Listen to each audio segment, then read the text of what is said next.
Reese, you owned that song. That was great. That was beautiful. No, I don't know that song. Isn't that amazing? Closest Karen and I are. You'd think I'd know every song she ever did. Ron, what is that you were playing over there? Magic. You want to leave it there? Okay. Call you Mr. Magic Man. Whatever works. But that was lovely. Thank you. Thank you. Isn't it amazing how a good treatment will just settle everything down? Thank you, Lisa. Yeah. Okay. I am so excited about these people that just joined our center. They are extraordinary people and bring amazing gifts into our community. And I say that, and when I first thought to say that, it occurred to me that you're all extraordinary and that you all bring amazing things into this community. Do you accept? Yes. Okay. So I looked up the word extraordinary. I already got some laughs in the room about that. The word extraordinary. I was looking for a definition. I wanted to see what the synonyms were so that I picked the right one. And extraordinary is the right one, but the first four synonyms. I know. And actually, this fits perfectly into my talk today. Because if you look at traditional religion, and bigger than the Christian church, I'm talking about the Judeo-Christian Islamic traditions. When they look at us, we're strange. We're odd. We're unusual, and we're bizarre. And that's okay. I'm really okay with all of that. The thing about it is that I think it's good to compare and contrast who we are in the world compared to and contrasted to these other faiths. And not to in any way to criticize them, but you can make some really interesting observations. If you look at the foundational ideas on which they are structured and on which we are structured. It's different. Let me explain. Okay, well, we're still working on that. This is important that you get that where I'm going with this is that I want us to think about our basic and fundamental structure as a philosophy, as a theology perhaps, as to how we use that and how that works for us as compared to the folks that are at the church down the street. Okay, so here's what I want us to look at. This is the basic structure of those three faith communities, of the Jewish, the Christian, and the Islamic faiths. They're based on this kind of an idea. That God, all-powerful, all-knowing, is at the top of the structure, always, right? And that we are at a lower place, it says you, but that means we, are at a different lower place, and we have to deal with this guy called Satan.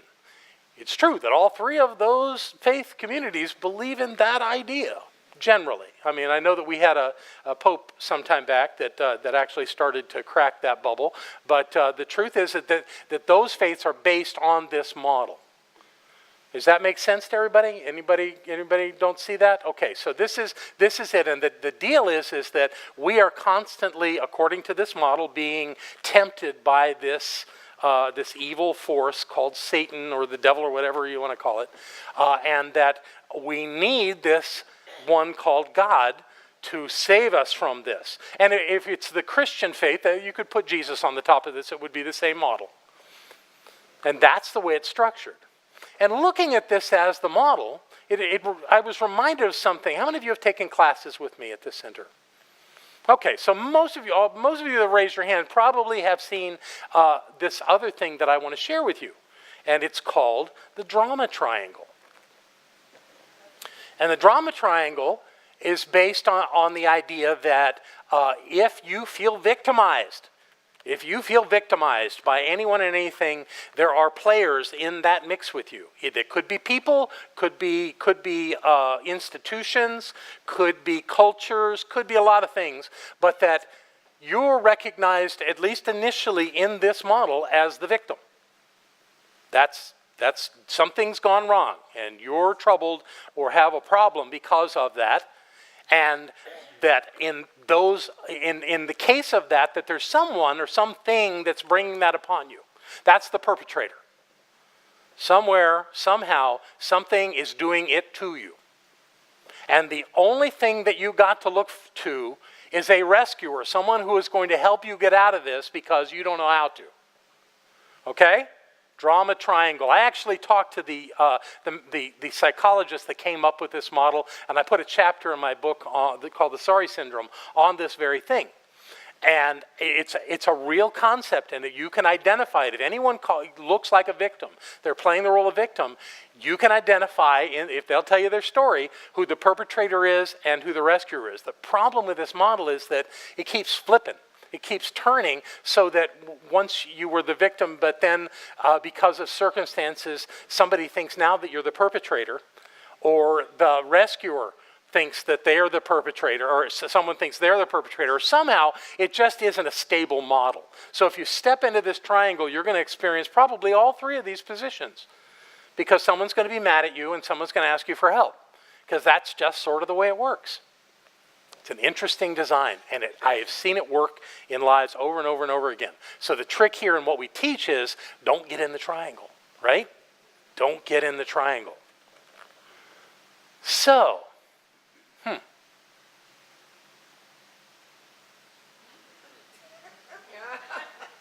see any comparison? Huh. So what do we do with that? We get back to basics and we don't go into the triangle in either of those triangles. I believe, however, that people that are of those faiths I spoke of a few moments ago, they're better at following their model, that collectively, not individually, but collectively, than we are collectively at following our model. Because when something goes wrong, what do? You go into their model, because it's so convenient and so simple and so natural, because we live in this three-dimensional world, and this idea of oneness that we keep proclaiming doesn't seem substantiated in a three-dimensional world. I'm here, you're there. I can blame you for something, whether you did it or not. It's so easy to get into that kind of a game that we tend to fall back into that. So, frankly, people who are playing in that other model are pretty good at it. Because as soon as something goes wrong, what do? They start praying to an outside God to help them. They're looking for a rescuer. And they will tell in that prayer who it is or what it is that's wrong, that's messing their life up. And they will say things like, please, Lord, take this away from me. It's a really easy model to follow. And that's why, if you add those three religions up, it's most of the people on the planet, because it's easy. And you really don't have to take much responsibility. You do have to take responsibility if you do something wrong. But if something happens and you go, I didn't do this, you're stuck with begging a deity outside of yourself to save you from it. That's pretty easy. That's not what we do. That's not who we are. That's not what we're into. So we can't fall into that. We have this thing called oneness, which is the basic foundational principle, the basic idea of who we are, is that there's only one thing going on, and it's God. And you don't have to call it God. No need for that. You can call it anything you want. You can call it Bubba. Doesn't matter. But there's one thing going on, and it's going on everywhere simultaneously. Which means it's going on at the point of you and the point of me. That's a little different, because in that understanding, first of all, that infinite idea that God is infinite, that presence is infinite at the point of you and the point of me and everywhere else, it's not just infinite across time and space, but as Ernest Holmes' first great teacher, Thomas Troward, said, being infinite, it must be infinite at every point. That changes everything. It must be infinite at every point. That means that the infinite presence of the divine is right where I am. If that's true, then I can't be a victim. Well, I can, but I do that through the power of the divine mind. And whatever else I choose to do in my life or experience in my life, it can show up because I have the power within me as that divine presence to have it show up. Also, I have the ability through my subjective mind, my subconscious mind, to have things show up that I don't want. Because I put those ideas in there. Because at some level, as far away from consciousness as we can imagine, we still have things in our subconscious mind that create something in our lives. But that's not a bad thing. Because anything that we can create into our lives, all those things that we don't want, car accidents, failed relationships, lawsuits, diseases, whatever else you want to come up with, all of that stuff, we created. And the deal is that we can uncreate it and create something else. We all have that ability. Now, that doesn't make someone wrong if they have those experiences, because everything is perfect. We did the affirmation today, and everything is perfect. It is. It's all perfect. It's a perfect reflection of our consciousness. We did it. There's great power in that. I love to tell this story about being at the Crystal Cathedral for the very first time. I was there through a series of events that just invited me in like a 4-day range to get a plane ticket and fly to California and be in the Crystal Cathedral, a place that at the time was like the most awesome place I knew of. Robert Schuller was at the height of his career. And he put together with a man named Robert Brown, who lives here in North Carolina, a symposium on peacemaking. And the concept was that there was so much youth violence in our country that the churches needed to do something about it. And it was a great experience. And I was enthralled by it and became the director of the Peacemaker program at the Crystal Cathedral because of that. But that symposium we did, that 2-day symposium, where there were ministers and priests and Islamic clerics and lots of other people there, there was wonderful conversation, and this one man from Brooklyn, New York, he was a minister in Brooklyn, New York, I think he was Church of Christ.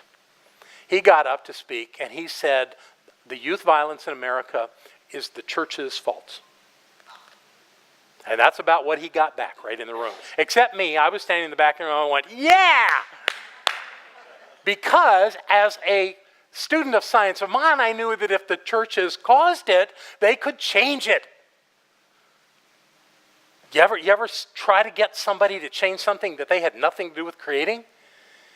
It's a mess. It takes years and generations and stuff to turn stuff over most of the time. But if we created it like that, we can turn it around. Now, all of my colleagues in that room that day didn't really get that, but that's okay. The truth is, though, for the way we see the world, not the way they saw the world, but the way we see the world, there is no other side. There's only us. There's only us creating our lives. And of course, we're in this intricate web of all of us creating our lives together. And if there's only one mind, if there's only one mind of God, then that's perfect. That the ideas presented to the mind of God would fit together perfectly. That's the ideas that I have and the ideas you have and the ideas everybody else have. They fit together perfectly. Sometimes they create automobile accidents. Sometimes they create diagnoses that we don't want to hear, prognoses that we don't want to hear. Sometimes they create lovely things that we really do like. The thing is that just because other people interact with us in this mind of God doesn't mean that we're not at a place of free will to create our lives according to our choice and desire. We are. And when we do, the things that we are connected with and we're coming together with change. The people change. The ideas change. The energy changes. And everything looks different.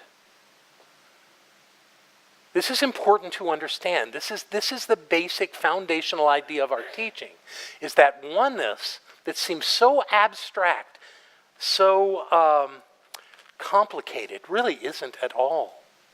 Because all you got to pay attention to is you. When you start paying attention to things outside of you, you end up in that triangle.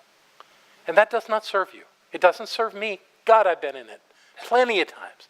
It doesn't serve. What does? To be aware of the oneness of spirit. To be aware of who we are. Aware of the power that we wield in our lives, no matter what's going on. And you've heard the stories around here. You know of all the people that were initially diagnosed with disease or were in awful automobile accidents, carried to the hospital in an ambulance, who our practitioners got a hold of and knew the truth about, and had those things just disappear out of nowhere. We actually had someone who was diagnosed, had mammograms done, diagnosed with breast cancer, came and worked with a practitioner. Doctor looked at the X-rays or whatever it is that comes from mammograms and saw the problem. Couldn't get in touch with his patient, so went off to some kind of a place where he was giving a lecture, saying, I'll get in touch with her when I get back. In the meantime, that person came to a practitioner. They did their work. The doctor came back, said, give me the file so I can call her. Opened the file, and the mammograms didn't show any cancer at all. And he said, no, these aren't the ones that I saw before. And his staff assured him those are the ones that have always been in the file. Life is not solid. Life is completely malleable. And just because we think something happened in the past doesn't mean that it is impacting our future. It doesn't mean that it's even real. How much can you accept that? How much can you understand that the infinite presence of the divine that dwells at the point of you can create anything beyond logic to where you seem quite unusual, quite bizarre, quite strange? And that's okay. That's okay. Because we're not trying to win some kind of a contest here. We're simply looking to have the best life that we can have. That's the point of it all. So in a few hours, actually, I hear that Brian, who is coming back from London to do our experience tomorrow night, his flight was delayed, but it looks like he'll get to Atlanta and spend the night in Atlanta and come home in the morning. So he'll at least have some rest before he comes here. But knowing Brian, it really wouldn't matter. He'd have all the energy needed to do this, whether that was the case or not. So tomorrow night, he's going to guide us through this breakthrough experience. And if you haven't heard, the breakthrough experience that he does is having someone hold for us a 1-inch thick board, which each of us will break through a board karate style. He will teach us how to do it. And he will tell us great stories about all the amazing people that have done this that shouldn't have been able to physically do it. And I would love to tell you those stories because they're really cool, but I'm going to leave those for him. But he's going to be here tomorrow night to do that. And he's going to start us on a 6-week program of seeing how we can really have the prosperity in our lives that we say we want. If we do want it, this will begin our journey with this board-breaking breakthrough experience tomorrow night. And for the next 5 weeks, working with Fenwick's 20 secrets. That's the plan. But here's what I want you to know. If you're having any trouble accepting the premise that I've shared with you already about the power that dwells within you, chances are these secrets and concepts, and even the board breaking, as unique and wonderful as it will kind of just fade away. Because you have to have a basic foundation of this teaching to really get the nuances of it. You got to start with this. And I know that all of you have some level of understanding and believing in this idea of the science of mind, which is the oneness of spirit. But be clear as we do this work. This is for you to have the life that you want. And you need that foundation to do it. Otherwise, you have to be part of that goes running to somebody outside of yourself, something outside of yourself to be okay. And that is not okay. That is not who we are. That is not what makes us unique in the world. So what I have for you is a quick series of ideas that I think are foundational. And it will be vigilant for you to know these things as we move forward. So let them wash over you this morning as I give them to you. We'll do this kind of quick, but see if you can really have a yes, a really meaningful, powerful yes to these ideas. To know that all of God dwells at the point of view, as well as everyone else. Don't miss that second part. That God that dwells within you dwells within everyone, including your enemies, the people that you don't like, everybody else, the people that you think are morons.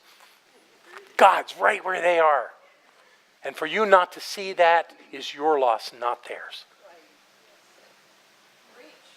Yeah. Know that you are the master creator of your physical experience. Everything that's going on planet Earth with your body, with your belongings, with your affairs is yours. You created it without exception. No way anybody else did that to you. You did it. Now you may have learned it from someone else, but the only reason it's happening in your life is because you brought it in. And if you don't want it there, you got to let it go and replace it with something else that's going to work better for you. Know that nothing is real unless you make it real. That's one of the most powerful things I ever heard from Ernest Holmes. It's only real if you make it real. If you go, that's not real to me. That's not a denial that leaves you empty. That's saying, that's not part of my consciousness. I don't accept that. Will Rocking-Bear, my Native American teacher, used to say that if someone would say something that he disagreed with, he'd go, oh, that's not true for me. And he meant it, and it wasn't. And, that was usually a shock to the person that was saying, because it was really real for them. But the knowing is that we get to choose. We get to choose what the realities of our life are. And you may notice around here that we do not tell you what to think. We're teaching you how to think. How to wake up to the power that's within you and to use that. You know how to use it. I don't know how you should use it. You do. That's your work. Nothing is real unless you make it real. Knowing that you can change any condition in your life without exception. Without exception. Oh, but you don't know my problems. No, that's the old model. That's the one where you got to go to a deity outside of yourself for help. That's not true. You have the power within you. Sai Baba was once asked, why can you do all these amazing, miraculous things and the rest of us can't do them? He said, the only reason is that I know I'm God. You just don't know it yet. There's something to this. No one and nothing is against you. That comes from Gary Simmons. We always teach that in the class, the membership class. It's important. It's a little bizarre because we watch the news and we see people getting hurt out there in the world by other people. But the highest knowing of life is that no one and nothing is against you. Nothing, nothing, nothing is against you. If you think something is against you, you're in the triangle. Step out of the triangle and look at it again. What I have found in my life is that when I was in the triangle and I thought something was so, and then I stepped out of it and released myself from it, that anything that I thought was part of that is gone. It's just gone. It doesn't apply anymore. The people left. The people changed. Whatever it was, it changed. It wasn't there anymore. The thing I thought was the problem was not a problem.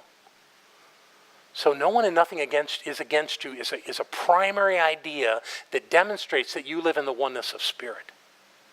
If you've got work to do on that, see a practitioner. And the last one, know that you are here to awaken your spiritual magnificence. If the presence of the divine dwells at the point of you, then you must be magnificent. We've already determined that you're extraordinary, but you're magnificent too. And you can have the life that you desire. You can. But you got to play the game. You got to know these things. You got to apply them to your life without exception. And if you can get these ideas right here going in your mind, then the 20 secrets of success are going to be a breeze. So know this with me, that all is well, that all is God, that you are exactly who you need to be to have the magnificent life you have come to live, and all is well. Thank you, God. I love you very much.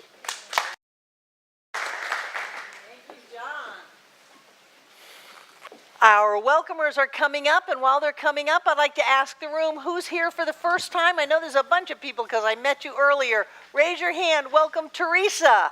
Welcome, welcome, welcome. Who else is here for the first time? Friends of Robin. Pardon me? You're Robin too. Oh, Rhonda.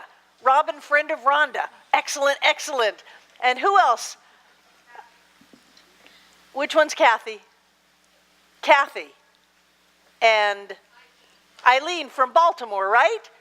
Welcome, welcome. And who's behind you? Yeah. Karen. Welcome. You've seen me on YouTube. Yes, yes. I said, I'm Barbara. She said, I know who you are. But you've never been here before. I'm glad you came. Who else is here for the first time? Yes. Pardon me? Stacy. Welcome, Stacy. Up here, Margaret. Stacy. Who else? What a good idea you had to come to Center for Spiritual Living Asheville today, because when you come to this center, or really any other spiritual center like this that teaches you that you are creating your life gets better. We get healthier bodies, better relationships, more money. We just are more filled with joy and happiness. So thank you for coming. And if you want to know more about our center, you can fill out that lovely card that the welcomers are giving you. There's a gift for you out in the foyer. And I just love the way that our center grows. We touch hearts and lives all around the world. And so thank you for being a part of our celebration, and I hope you come back. And now I'd like to invite our prosperity acceptors to come forward, take out what you're going to give, and I'm going to take a minute to talk to the people watching, all 10,400 of them around the world, and let you know that you too can contribute to creating this amazing experience that teaches people empowerment and puts it all out there all around the world for free by clicking the donate button on your YouTube channel. It'll take you to PayPal and you can be a part of this flow. And those of you in the room, thank you for the generous way that you support this center. Thank you for putting prosperity principles in action. And whether you've got something going in the basket today, whether you give by PayPal or the monthly giving program, or have your bank send in the money, we're all in this together, and we are creating something amazing and wonderful in our lives. So what I like to do is take my gift and put it in my hand and cover it with my other hand, and it just comes right up to my heart. And I know that God is the source of all supply, because God is all that there is. I know that we live in a rich and abundant universe where there is more than enough for all. And so we open and accept the good that is ours now. We were created out of infinite substance and supply, and we were created to live the rich life now. And so we accept that. We give this gift out of our fullness, and we know that it blesses the world, and the universe opens and gives back to us, multiplied abundantly. So right here and right now, we say yes to all of the good that is ours as we give this gift, each and every one of us, coming together to make this Center for Spiritual Living Asheville all that it was ever meant to be.